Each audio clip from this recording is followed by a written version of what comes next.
Hello viewers, welcome to Newsweek South Asia, a show where we will provide you fresh insights into South Asia's geopolitical, strategic and security situation. Let's take a look at the headlines first. India hits out at Pakistan over terrorism, PoJK crackdown at UNHRC. PoJK protests intensify as women and school children join mass movement. And Pakistan sentences rights activist Maharang Baloch to life imprisonment.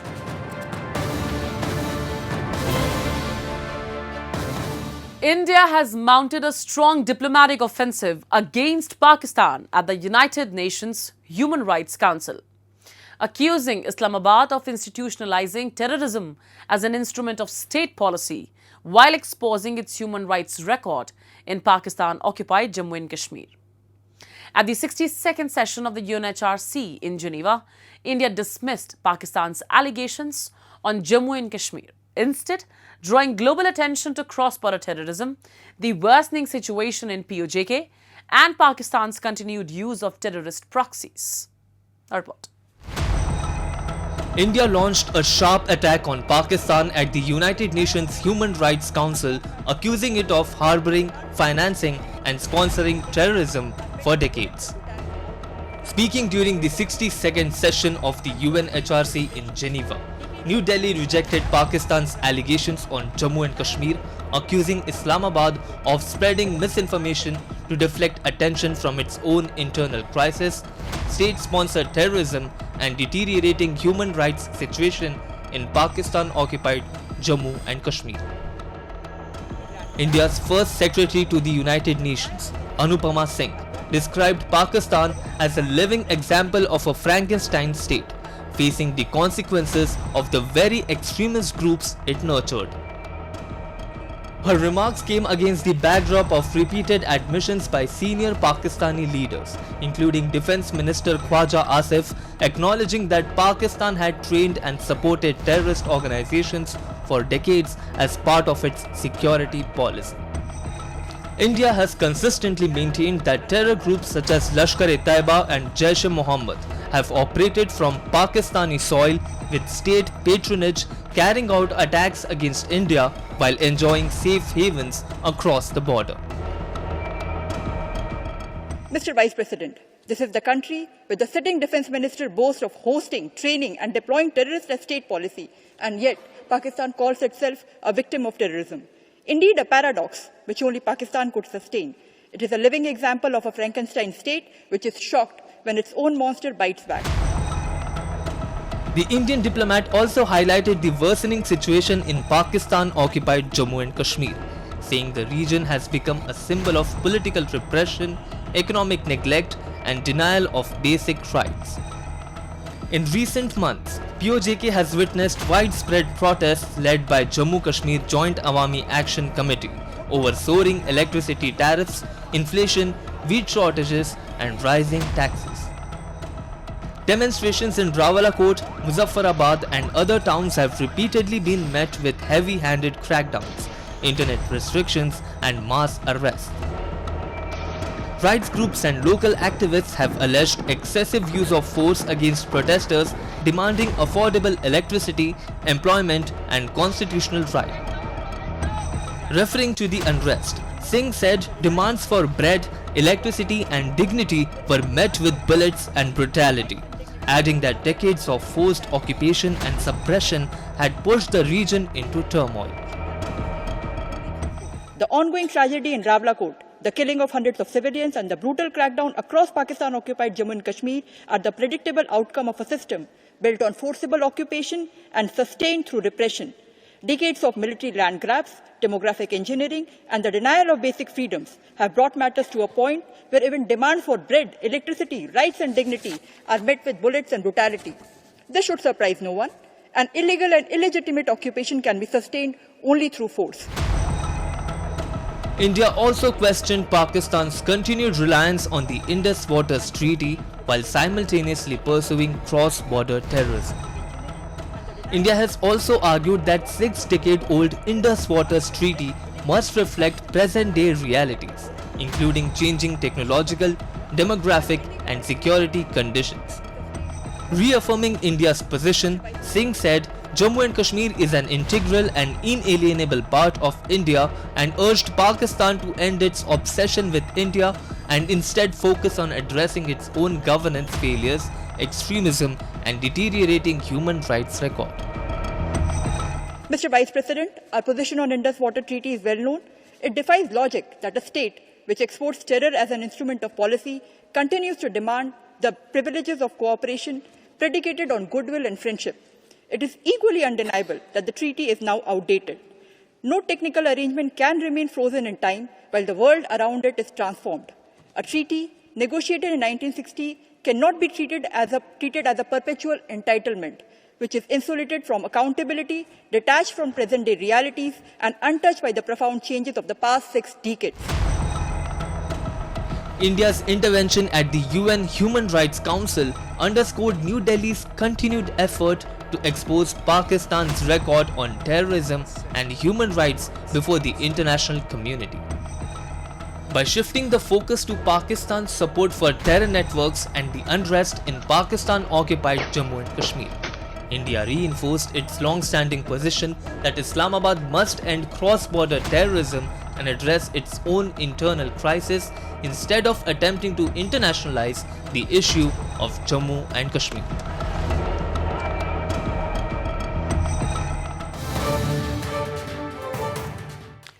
The anti-government movement in Pakistan-occupied Jammu and Kashmir is showing no signs of slowing down. What began as protests over constitutional amendments and electoral representation has now transformed into one of the biggest mass movements the region has witnessed in recent years.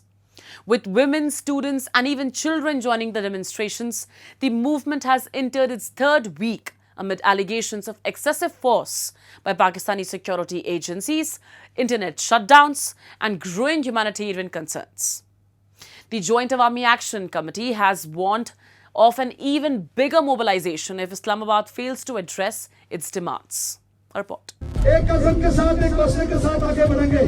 Pakistan-occupied Jammu and Kashmir continues to witness widespread unrest as thousands remain camped at Rawalakote's Eidgah ground, demanding constitutional reforms and greater political rights ahead of the July 27 Assembly elections. What initially began as protests against changes in legislative representation has evolved into a broader movement challenging Islamabad's political control over the region. The Joint Awami Action Committee, spearheading the protests, has submitted a charter of 38 demands, including the restoration of constitutional safeguards and the abolition of 12 assembly seats reserved for refugees settled in Pakistan after 1947. Protest leaders argue that these seats allow Pakistan's mainstream political parties to influence governments in Muzaffarabad, undermining local democratic representation. I think that the women had no choice but to join the protesters. So on one hand, they have joined the protest to show solidarity with their male, family members. But on the other hand, they are also protesting for the atrocities being committed against them. Children were shot at in the houses. Children were beaten. So the children are also now on the streets and joined. Young children standing by roadside, chanting Azadi, Azadi, So, and in the main places where the sit-ins are taking place, now we can see hundreds and hundreds of female there as well. And in a Muslim society, and women are not seen, like acting like that. They do go out and do the shopping and buy groceries and stuff. But our women never protested the way they are protesting now and chanting Azadi and making speeches. The movement has also witnessed an unprecedented participation of women, students and school children. Across several towns, women have marched demanding what they describe as freedom from political and military control, while children have held placards calling for basic rights free education and international attention.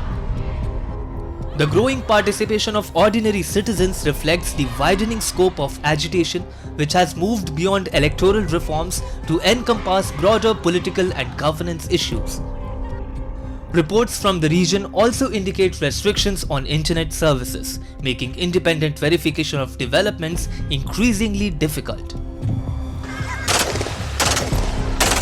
According to local reports, at least 20 people have lost their lives and scores have been injured during the protests, although activists claim the actual toll could be significantly higher due to the communication blackout. As far as the death toll is concerned, the figure of 20 is a very small figure. What I am, being informed of is more than 200 deaths, and but they cannot be verified because there is a total internet shutdown. There is a total communication and information blackout at the moment, and whatever is trickling out of Pakistani-occupied Jammu and Kashmir in form of videos or information is only due to some people braving themselves to walk to the hilltops close to Khyber Pakhtunkhwa and getting signals from there and using innovative methods to catch signals and send messages. So the death toll is very controversial, and the other thing is this about law and order. What law and what order? Today there is total anarchy as far as Pakistani military forces are concerned. They are acting they are acting like an invading army. The Joint Awami Action Committee has warned that if Islamabad fails to respond to its demands, it will organize a march of more than 1 lakh people from Rawalakot to Muzaffarabad. The continued mobilization, despite restrictions and security measures, underscores the scale of public participation and the persistence of the ongoing agitation. As Pakistan prepares for elections in the region next month, the protests pose a significant political challenge for Islamabad and raise fresh questions over governance, political representation, and civil liberties in Pakistan-occupied Jammu and Kashmir.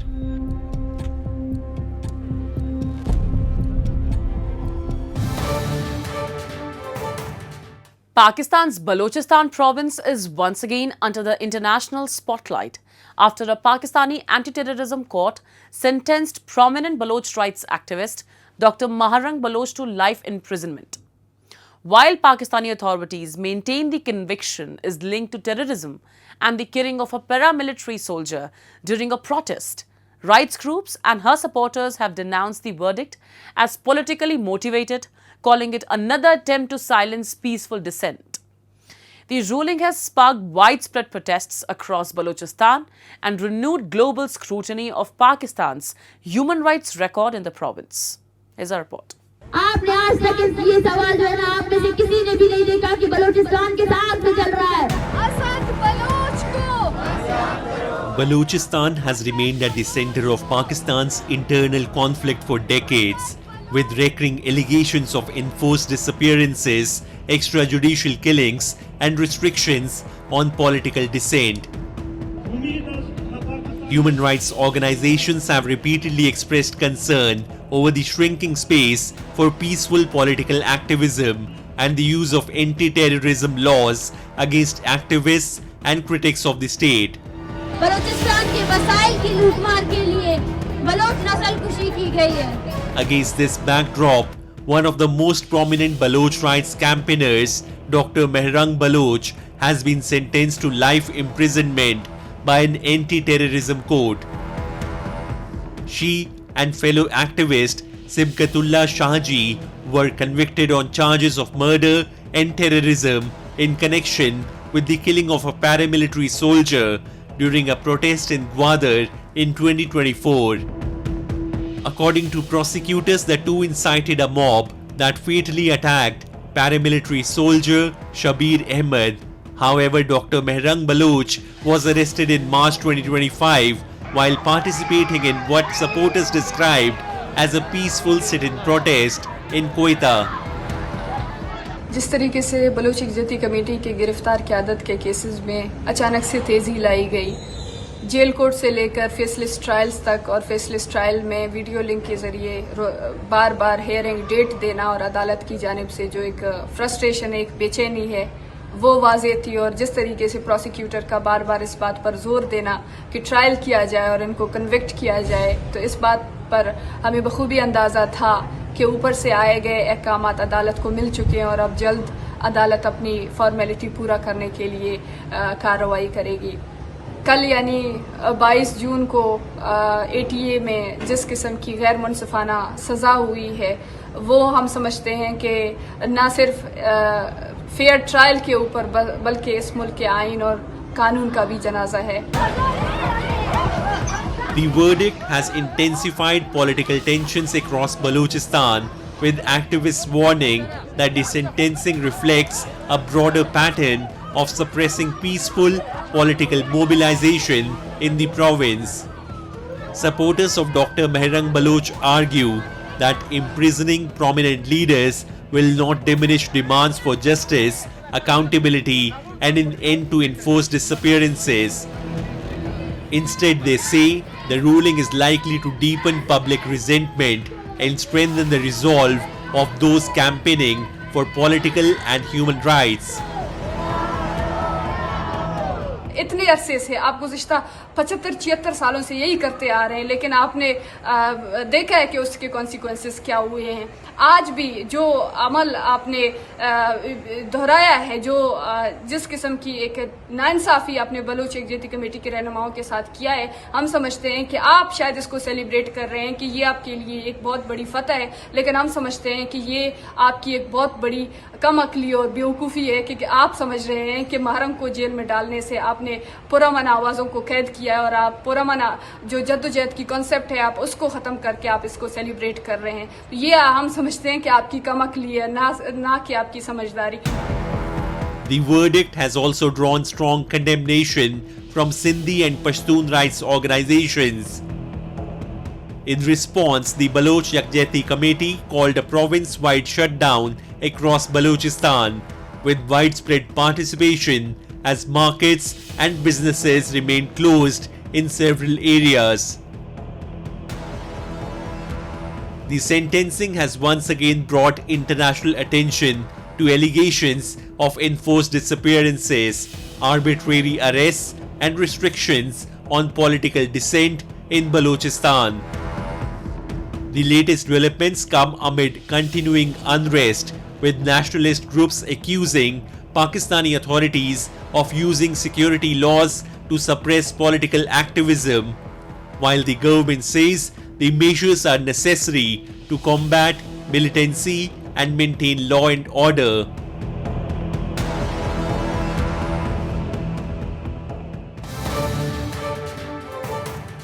The sentencing of Baloch rights activist Mehrang Baloch to life imprisonment by an anti-terrorism court in Pakistan has brought renewed international attention to developments in Balochistan. The verdict has sparked debate over political dissent, civil liberties, and the broader security situation in the province. To discuss the significance of the case, its implications for the Baloch rights movement, and the current situation in Balochistan, we are joined by Hakeem Baloch, Baloch activist and the member of the Baloch National Movement. Hello sir, welcome to Newsweek South Asia. My first question to you is, Baloch activist Mehrang Baloch has now been sentenced to life imprisonment by an anti-terrorism court in Pakistan. What is your reaction to the verdict? The judgment itself and the way the trial went, it was a sham. There was no, judiciary, no law were followed, and no due process, were followed in this trial. And they accused Dr. Mehrang Baloch, Sidqatullah Shaji, and other. They were not given a chance to put their points, their arguments, and even if they were given the chance, but the military, the FC, the Frontier Corps were the one who was actually, holding the proceedings. It was not the judges, it was not the court, it was not the judiciary that actually written that sentence. It was the military who already had in their mind that they're going to use this trial against the Baloch leaders and activists to suppress them and to silence the Baloch voice for their rights in Balochistan. For viewers who may not know her well, who is Maharang Baloch and why has she become such an influential voice in Balochistan? Harun Baloch and other activists, they took the lead of the Baloch JAAC committee, the PoJK, who she is leading now. And since then, she has become a very much prominent voice from being nominated to, the 100 most influential people for the BBC, or being nominated in the Times, or being one of the nominated persons for Nobel Peace Prize award. And she was also a voice that not only heard in Balochistan, in other parts of Pakistan, but also internationally. So that is why the Pakistani state has seen her as a threat, because she was exposing the crimes of the Pakistani army in Balochistan, and she was becoming the voice of those helpless mothers, fathers, brothers, sisters, daughters, and whose loved one was missing in Balochistan. There have been concerns over the use of anti-terrorism laws against political dissent. From your perspective, is this another example of that trend? See, they don't have a proof against Dr. Mara. They don't have a case on which they can actually try her. They could have actually silenced her. So they made up this story, because on that day, which they're mentioning, the whole week there was many Baloch activists were killed by the Pakistani military personnel inside Gwadar, outside Gwadar, people who were trying to travel from across Balochistan. They put containers on the road to put obstacles to stop them from joining. There was incidents where they actually opened fire on the buses and other vehicles. So yes, Pakistani state has been using all the available means to suppress the Baloch voices. And this one, they're trying to set a precedent, because Dr. Marwan Baloch is a very prominent voice among the youth, among the generation who is actually being most affected and most impacted, be it the victim of enforced disappearances, be it the victim of arbitrary detention, or they're being profiling against them in Balochistan. How would you describe the current situation on the ground in Balochistan? Has it become more restrictive for ordinary citizens? So, for Baloch people, Balochistan has always been like a cage, and because there's never been a day where Baloch people were allowed to openly raise their voice, or to openly, express their opinion, their political opinion, or their opinion on how the minerals of Balochistan should be used, or how the life of Baloch people should get better, or why the Baloch are kept in a country without their consent. So they never had this right, and it is the same till today. Now the situation, daily situation in Balochistan is obviously increasingly becoming worse and worse day by day. What we have seen in past, that the Pakistani army has abducted the male part of the society, the political activists, and doctors, lawyers, engineers. At the beginning, it was just abductions, torture, and leaving them. And then it became abduction, torture, and kill and dump policy. What message do you believe the sentencing of one of Balochistan's most prominent rights activists sends to the people of the region and to those advocating for civil rights? Obviously, the message which Pakistan sends, it's a clear one that Baloch are not even human. But what we want to tell the world is we are as human as anyone else. We are as deserving of freedom, of sovereignty, of dignity as any other human being. We are not comparing ourselves in that sense with anyone else. But what we are telling the world you should be looking Balochistan situation as it actually is, without the lenses of the Pakistani state, because the Pakistani state is lying. They have never allowed a UN rapporteur or an independent journalist to visit Balochistan for over 2 decades now, and then the same army claims that it is an integral part of the Pakistan, but that integral part of Pakistan, which they claim is already broken, and it will soon be very much far, far away from Pakistan. Thank you so much for giving us your time, sir. Thank you very much. No problem. And with that, we come to the end of this edition of Newsweek South Asia. We'll be back next week with more news, views and analysis from the subcontinent. Meanwhile, do keep writing to us at nwsa@nin.com. This is Shivangi Mishra signing off on behalf of the entire team of Newsweek South Asia. Goodbye and take care.